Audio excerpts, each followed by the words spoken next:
Welcome friends, എൻ്റെ പുതിയ വീഡിയോയിലേക്ക് എല്ലാവർക്കും സ്വാഗതം. കണ്ണൂർ ആയിക്കര എന്ന സ്ഥലത്ത് ഒരു മനോഹരമായ ഒരു പള്ളിയുണ്ട്. മൊയ്തീൻ പള്ളി എന്നാണ് അതിൻ്റെ പേര്. ഈ പള്ളിയുടെ ഭംഗിയും വൃത്തിയും കാണുമ്പോൾ ഇങ്ങനെ വിചാരിക്കാറുണ്ട്, ഇതിൻ്റെ ഉള്ളിലേക്കൊന്ന് കടന്നു നോക്കണം. പക്ഷേ നമ്മൾ ഹിന്ദുക്കളെയൊക്കെ അകത്തോട്ട് കയറ്റുമോ എന്നൊരു സംശയമുണ്ടായിരുന്നു. അപ്പോഴാണ് നമ്മുടെ ചരിത്രകാരൻ ഷിഹാദിനെ കണ്ടുമുട്ടുന്നത്. ഷിഹാദ് പറഞ്ഞു, വേണ്ട സഹായം എല്ലാം ചെയ്തു തരാം, ഒരു ദിവസം അങ്ങോട്ട് പോകാം. ഷിഹാദ് ഒരു ചരിത്ര അന്വേഷകനാണ്. അപ്പോൾ ഷിഹാദ് പറയുന്നത് കേൾക്കാം. 1704 ഈ മൊയ്തീൻ പള്ളി പണി കഴിപ്പിക്കപ്പെടുന്നത്. ചരിത്രപരമായി നമ്മൾ പരിശോധിക്കുകയാണെങ്കിൽ 1498 ഗാമയുടെ വരവിന് ശേഷം പോർച്ചുഗീസ് അധിനിവേശത്തിലേക്ക് മെല്ലെ മെല്ലെ നീങ്ങുകയും 1505 മുതൽ കണ്ണൂരിലെ കോട്ട പണിയുകയും ചെയ്തതോടുകൂടി പൂർണ്ണമായും പറങ്കികളുടെ കയ്യിലേക്ക് മാപ്പിള ബേയിലെ തുറമുഖാധികാരം അല്ലെങ്കിൽ തുറമുഖത്തിൽ നടക്കുന്ന വ്യാപാരത്തിൻ്റെ കുത്തക പൂർണ്ണാർത്ഥത്തിൽ പോർച്ചുഗീസ് അധിനിവേശത്തിലേക്ക് നീങ്ങുകയും അവരുടെ കൺട്രോളിലേക്ക് വരികയും അവരെ അനുസരിച്ചുകൊണ്ട് മാത്രം ഇവിടെയുള്ള മാപ്പിളമാർക്ക് അല്ലെങ്കിൽ അറക്കൽ രാജവംശത്തിൻ്റെ നേതൃത്വത്തിലുള്ള കച്ചവട സംഘങ്ങൾക്ക് ഇടപെടാൻ പറ്റുന്നൊരു നില വരികയും ചെയ്തിട്ടുണ്ടായിരുന്നു. അതിനെ അറുതി വരുത്താൻ വ്യത്യസ്ത കാലഘട്ടങ്ങളിൽ അല്ലെങ്കിൽ ആ ഒരു 157 വർഷം പോർച്ചുഗീസ് അധിനിവേശം ഇവിടെ ഉണ്ടായിരുന്ന 157 വർഷത്തിനിടയിൽ ഒരു വലിയ നിരവധി യുദ്ധങ്ങളും ചെറിയ നിരവധി ആക്രമണങ്ങളും ഒക്കെ നടക്കുകയുണ്ടായി. അതിൽ വളരെ തുച്ഛമായ കാലഘട്ടത്തിൽ മാത്രമാണ് പോർച്ചുഗീസുകാർക്ക് കാര്യമായ ഭയമേൽപ്പിക്കാനോ അല്ലെങ്കിൽ അവരെ പരിക്കേൽപ്പിക്കാനോ അവരുടെ കച്ചവടങ്ങളെ കുറച്ചെങ്കിലും പ്രതിരോധിക്കുവാനോ നമ്മുടെ നാട്ടുകാർക്ക് അല്ലെങ്കിൽ അറക്കൽ രാജവംശത്തിന് ഉൾപ്പെടെ സാധിച്ചിരുന്നു. അതിനിടയിൽ വലിയ രക്തസാക്ഷിത്വങ്ങളും വലിയ യുദ്ധങ്ങളും ഒക്കെ നടക്കുന്നുണ്ട്. നമ്മൾ അതിലേക്കൊന്നും പോകുന്നില്ല. അതിനുശേഷം യഥാർത്ഥത്തിൽ ഡച്ച് സഹായത്തോടുകൂടി, നെതർലാൻഡ് എന്ന് നമ്മളിന്ന് പറയുന്ന ഡച്ച് സഹായത്തോടുകൂടി പോർച്ചുഗീസ് അധിനിവേശത്തെ, ഡച്ച് ഈസ്റ്റ് ഇന്ത്യ കമ്പനിയുടെ സഹായത്തോടുകൂടി പോർച്ചുഗീസ് അധിനിവേശത്തെ നമ്മൾ ഈ നാട്ടിൽ നിന്ന് തുരത്തുകയാണ് ഉണ്ടായത്.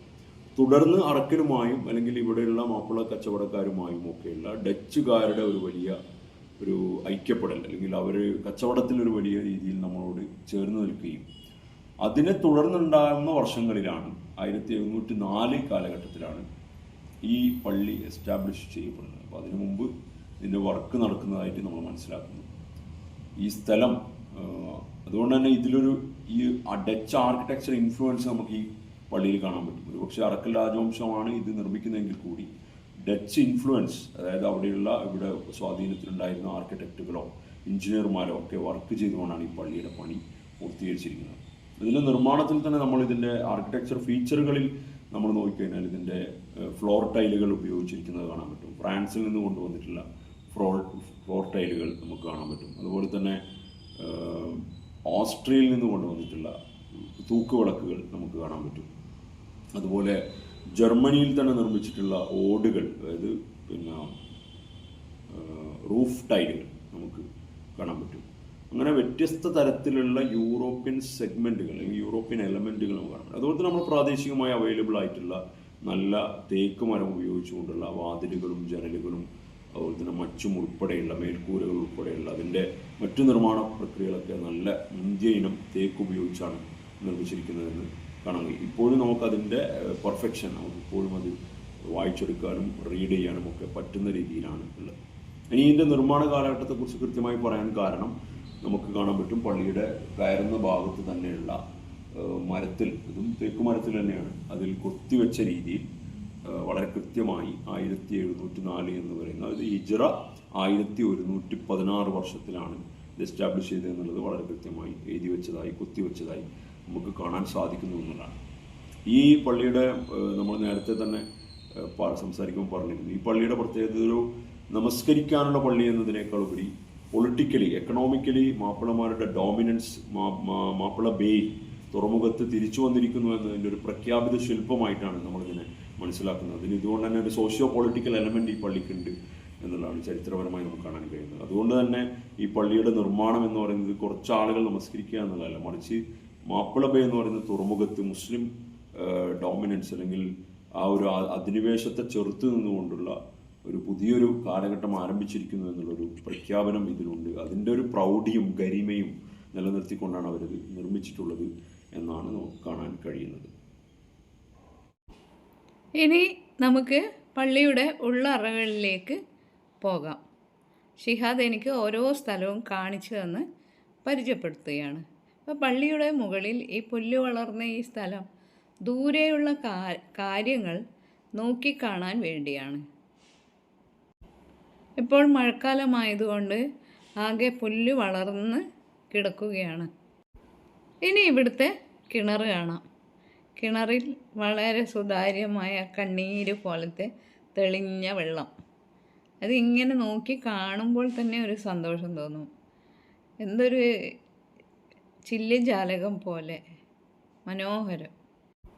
ഇനി നമ്മൾ കാൽ കഴുകി ഉള്ളിലേക്ക് പ്രവേശിക്കുകയാണ്. പ്രധാന പള്ളിയുടെ ഉള്ളിലേക്ക് പോവുകയാണ്. ഈ കിണറിന് ഒരു പ്രത്യേകതയുണ്ട്. ഈ കിണറിൽ നിന്നിൻ്റെ സൈഡിൽ 2 ദ്വാരങ്ങളുള്ള ഒരു കുഴികളുണ്ട്. ഈ കിണറിലെ വെള്ളം ഈ ദ്വാരത്തിലുള്ള ഈ കുഴിയിലേക്ക് ഒഴിച്ചാൽ ഇത് മറ്റൊരു സ്ഥലത്തേക്കാണ് പോകുന്നത്. പണ്ടത്തെ കാലത്തെ ഓരോ കണ്ടുപിടുത്തല്ലേ. നമുക്ക് ഈ കിണർ കാൽ കഴുകുന്ന സ്ഥലം കാണിച്ചു തരാം. അപ്പോൾ ആ വെള്ളം നമ്മൾ അതിലൂടെ ഒഴിക്കുന്ന സമയത്ത് നേരെ എത്തിച്ചേരുന്നത് ഈ പള്ളിക്ക് മുമ്പിലുള്ള ഈ ചെറിയൊരു കാൽ കഴുകുന്ന സ്ഥലത്താണ്. കണ്ടില്ലേ, നമ്മൾ നേരത്തെ കണ്ട ആ കിണറിലെ വെള്ളമാണ് ഇത്. പിന്നെ ഈ കാൽ കഴുകാൻ ഇങ്ങനെയുള്ള കൈലകളും ഉണ്ട്. കണ്ടോ, എന്ത് മനോഹരമായ കാഴ്ചയാണ്. അപ്പോൾ ഇങ്ങനെ ആളുകൾ കാൽ കഴുകിയാണ് പള്ളിക്കകത്ത് പ്രവേശിക്കുന്നത്. ഈ ചാരി വെക്കുന്ന കൈല കണ്ടോ, ഇങ്ങനെയുള്ള കുറേ കൈലകളാണ് അവിടെ തൂക്കിയിട്ടിരിക്കുന്നത്. ഇതിൻ്റെ അകത്ത് പ്രവേശിക്കുമ്പോൾ നമുക്ക് ശരിക്കും അത്ഭുതം തോന്നും. മനോഹരമായ എൻട്രൻസാണ്. കഴിഞ്ഞു പോയ ഏതോ ഒരു നൂറ്റാണ്ടിൽ ഏതോ വിദേശ സംസ്കാരത്തിൻ്റെ ബാക്കി പത്രമായി ഈ മനോഹരമായ വാതിലുകളും ജനലുകളും നമ്മളെ അത്ഭുതപ്പെടുത്തും.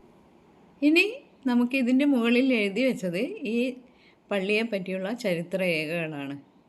അത് വായിച്ചാണ് നമുക്ക് ഷിഹാദ് ഇതിൻ്റെ കാര്യങ്ങളൊക്കെ പറഞ്ഞു തരുന്നത്. ഇതിൽ കൃത്യമായി എഴുതി വെച്ചിട്ടുണ്ട്. ഇപ്പോൾ എനിക്ക് വായിക്കാൻ പറ്റാത്തത് കൊണ്ടാണ്. ഷിഹാദ് നല്ല അറിവുള്ള ഒരു ചരിത്രകാരനാണ്. ഇനി നിസ്കാര ഹാള് കാണാം. വീണ്ടും ഷിഹാദ്.